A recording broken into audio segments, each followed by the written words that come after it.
Abalungi abagalulwambanirizaako ku Fifi The News anka era nga ngamba nti mukola ky'amannyo ddala kubanga ate mugyekumiddeko mugibale gye mutusizaako engalo olunaku olwaleero yes kabakadde kamawulire gaffe era nga tutandikidde ku Honorable Betty Nambozi Bakireke ow'emukono olunaku olwaleero omazaalibwa ge katumwagaliza amazaalibwa malungi nammwe abazaalibwa olunaku olwaleero happy birthday abalungi abagalwa.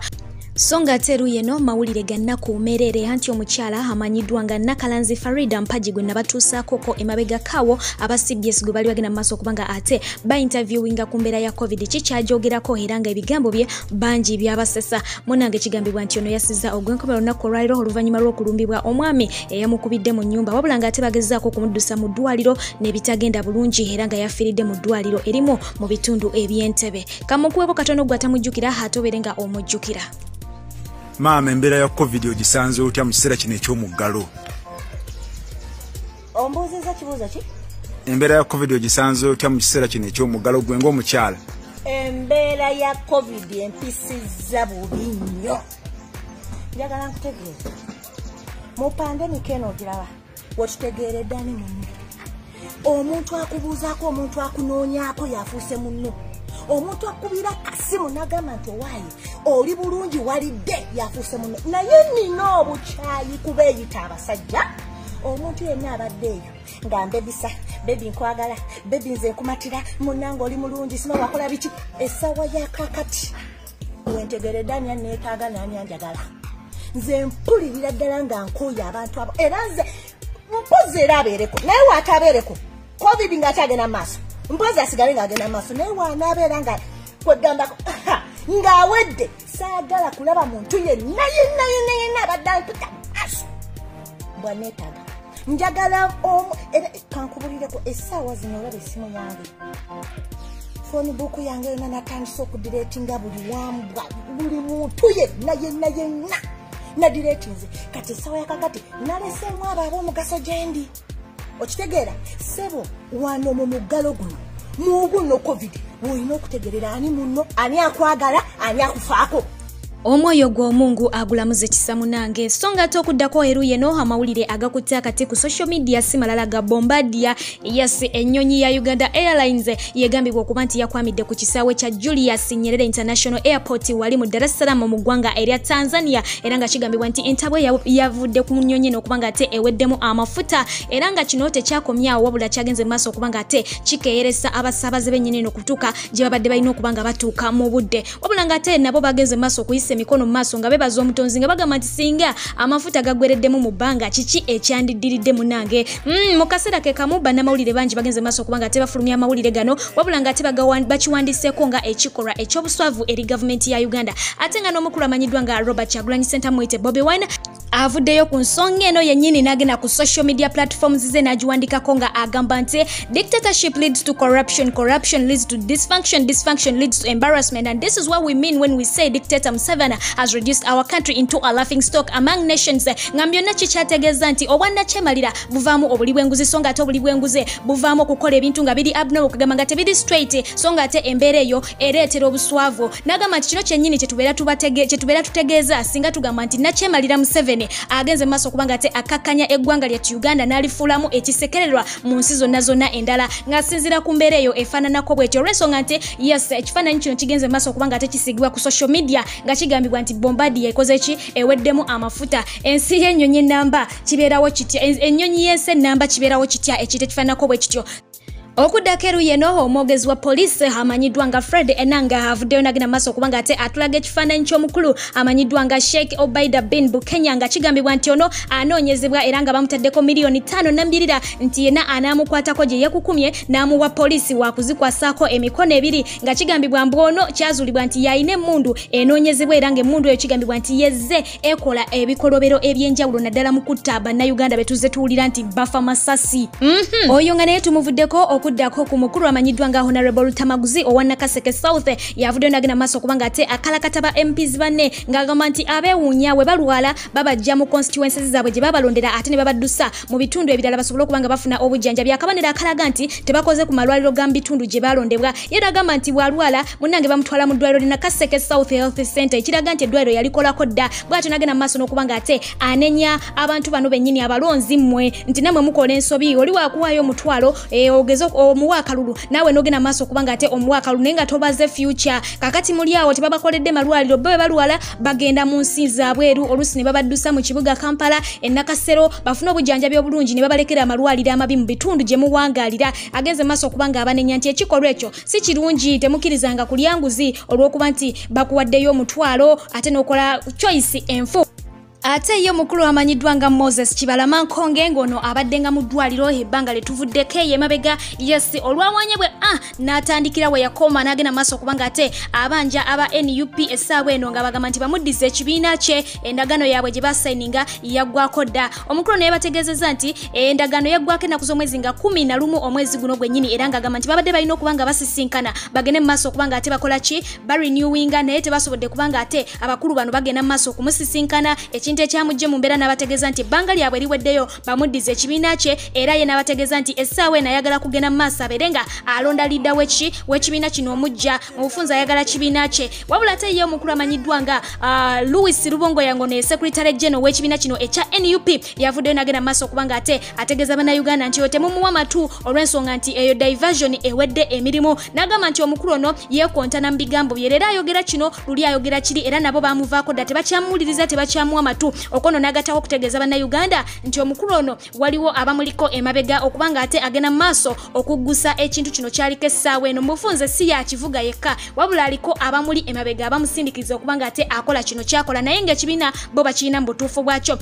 Okuddako eruyedo omukulu amanyiddwa nga Honorable Joel Ssenyonyi olunaku olwaliro munange lwakwasiddwa office ye. Jjukira nti ono yalondebwa ku bwa chairperson Committee on Commissions, Statutory Authorities and State Enterprises. Yes, era ng'atugambye nti mu nsonga eno agenda kubeera nga investigatinga ku buli bwanguzi mu government entities. N'atugamba nti wano tisi waakulya keeki omulimu gw'amaanyi nnyo nnyini ddala olw'ensonga nti bamugambye guli risike nnyo nga bw'okiwulira mulimu abazanyi bangi nnyo mu kitundu kino akazanyo k'amaanyi nnyo ddala kalimu okufa n'okuwona wabula agambye nti ye kyasinga okumanya nti Mukama Katonda ali ku saidi ye era ng'agamba nti ajja kubanga atuwa empeereza ennungi ennyo nnyini ddala alina okukkiriza singa anaaba akwataganye bulungi nnyo ne bakoligzi be. Katwongera okubanga ate tumusabira. Yes, olunaku olw'eggulo nakutuusizzaako lisiti y'abantu abo abanoonyezebwa omukulu Yoweri Kaguta Museveni oluvannyuma lw'okumubika. Omukulu ono Lucifer amanyiddwa nga Penge naye yabadde ku lukalala olwo. Yes, naye ng'ate omukulu amanyiddwa nga Eddie Mezaya oluvannyuma lw'okwewulira nti ali ku lisiti munange akatengo kamukutte era ngo yagenze mu maaso okubanga ate yeegaana ng'agamba nti yetabikangako Museveni tasobola kumubikako enjagala gy'amwagala n'empagira gy'amuwagiramu tasobola na kukola kintu kifaananako bwe kitiyo. Abakyala n'abaami kambanjulire Sheikh Musa Sinani omulombi w'eddwa ng'onaavumula n'okutangira endwadde ez'enjawulo omuli amajinni ebisiraane bakuba onoonya mulimu mukyala oba mwami weetaaga mukisa olina olutwe n'ebirala bingi nnyo gwamwetaaze musange wankulu ku kisaawe oba mukubire ku nnamba y'essimu 0752 95 4317 oba omuweereze ka message ku WhatsApp 0782 79 49 22 ye Sheikh Musa Sinani tosubwa yangu wawonyezebwe. Omukulu w'ekakuuto MP w'ekakuuto amanyiddwa nga Honorable Geoffrey Lutaya yes naye yagenze mu maaso okubanga ate awa ku bantu be abaddiza oluvannyuma lw'okusitula emmere awo ewererako ddala n'agenda mu maaso okubanga ate naye abagabirako mu bitundu byeyo so nga ate ye omukulu amanyiddwa nga Kazibe Bashiri namukutuusizzaako olunaku olw'eggulo owa Kawempe North South bambuzabuzaawo yes naye nga naye yagenze mu maaso okubanga ate agabira abantu be emmere mu bitundu bye kakati nnono gye yagigabye bangi balabiddwako nga bagezaako okubanga ate bagwiranira buli omu asobola okubaako kyafuna oba kyazza eri ettama kekatami kengenda okubanga ate nkulekerako nkusibulire wanatakumira mpeera hagira kunkumira nsigale nze Fijeranisi ankanga bulijjo mbagala nnyo mbeere bulungi mweraba.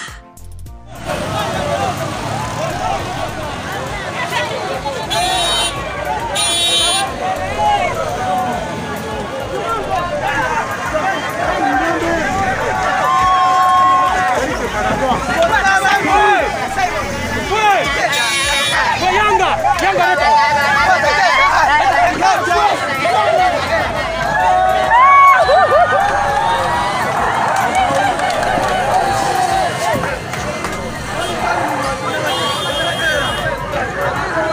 ekyo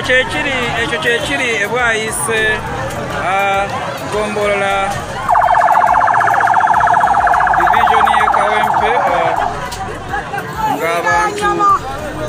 bagezaako okulwanira ekyokulya ng'ekyokulya kifuuse ekyokulya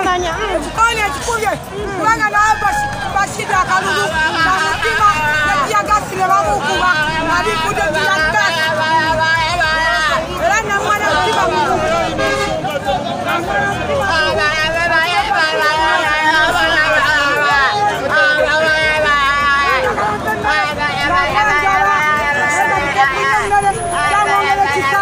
olina abaana bameka?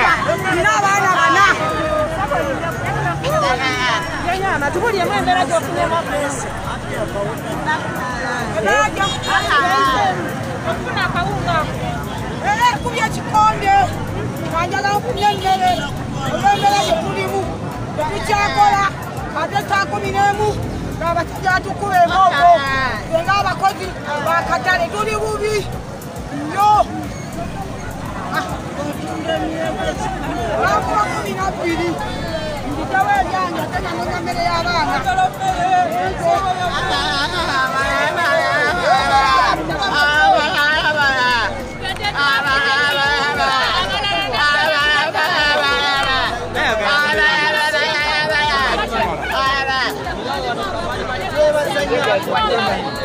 Mannaye nze mpitira owaswayo naye tubadde bayala ekyamazima buli omu abadde alina embeera gy'alimu nga tunyigirizibwa olw'emmere tetukyakola tetukyalya n'emirimu gyaffe tegikyatambula abaana ba boodabooda babagobaganya saa 11 naffe nnyinnyini emirimu tetukyakola bakasitoma tetukyafuna gavumenti tuyeetaaga obuyambi obulala era twebaza Kazibwe Bashir olw'ekyo kyatukoledde taata weebale tusaba ne pulezidenti mutulowoozeeko sente ze mwogerako tetuziraba banaye twagala ku ssente mutuwe ku ssente naffe mutuyambe twetaaga sapooti yammwe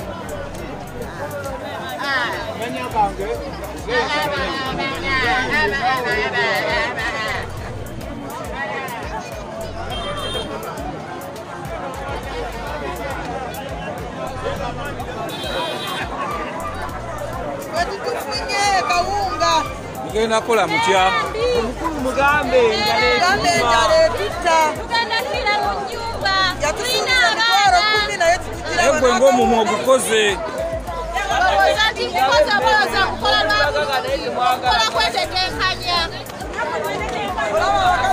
nga tutambula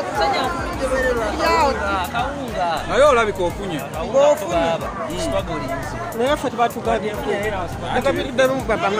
kasita gwofunye kyona kyokusiimire Katonda naye banange tetukusaba banange atugulewo mutuyeeyi embeera gye tulimu si nungi emyaka si nungi abaana banaatera mu mugambe batwongere akawunga yatumye sente tetuzaga twagala mmere sijja kwereka naye abantu bafa zisifunye nako naye abantu babawe muwa abakadde n'abaana n'abakazi abavuga ne bemutatuwa okay